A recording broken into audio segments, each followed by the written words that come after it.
মেয়ে স্ব ইচ্ছা আসি বিয়ে করছিল। বিয়ে করার পরে মেয়ের বাসায় চলে গেছে। সৌরভের বাসায় কিছুক্ষণ ছিল, এরপরে চলে গেছে মেয়ের বাসায়। সৌরভ দিয়ে আসছে মেয়ের বান্ধবীর বাসায়। বান্ধবীর বাসার থেকে মেয়ে আবার ময়মনসিংহ চলে আসে, সৌরভের বাসায় চলে যায়।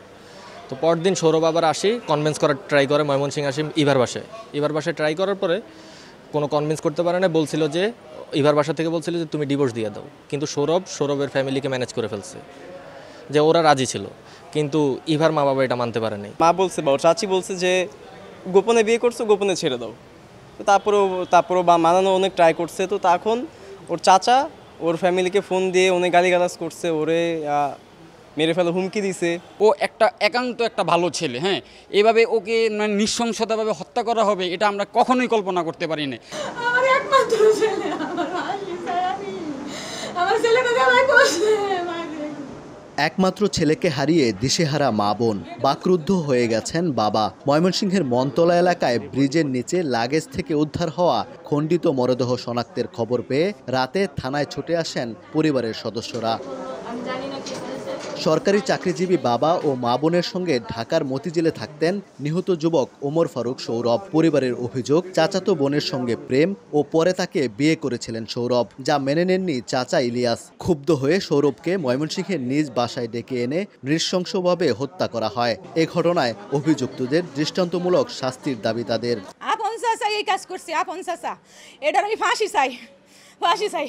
আমার একটা ক্যালিবার বাইকে ওরা হারায় ফেলছে, আমার মায়ের বুক খালি করছে।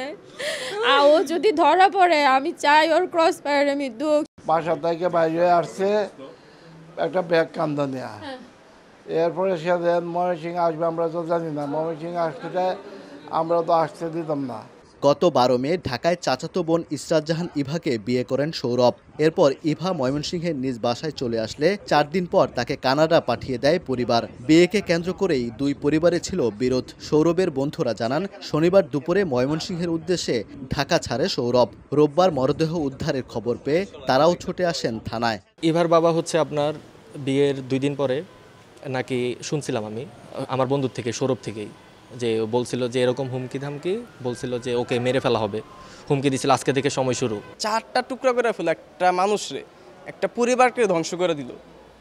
এটা কিভাবে পারে একটা মানুষ? পুলিশ বলছে, মরদেহ উদ্ধারের পরপরই অভিযান শুরু করেন তারা। শিগগিরই রহস্য উদ্ঘাটনের পাশাপাশি আসামিদের আইনের আওতায় আনা হবে। এই বিষয়টা আমরা একেবারে প্রাথমিক পর্যায়ে আমরা অনুসন্ধান করছি, আমাদের তদন্ত চলছে এবং এই তদন্তের মাধ্যমে আমরা প্রকৃত যে অপরাধী তাদেরকে বের করতে সক্ষম হব। রাজধানীর প্রেসিডেন্সি ইউনিভার্সিটির ইংরেজি বিভাগে 2য় বর্ষের ছাত্র ছিলেন ওমর ফারুক সৌরভ। ওবায়দুল হক, সময় সংবাদ, ময়মনসিংহ।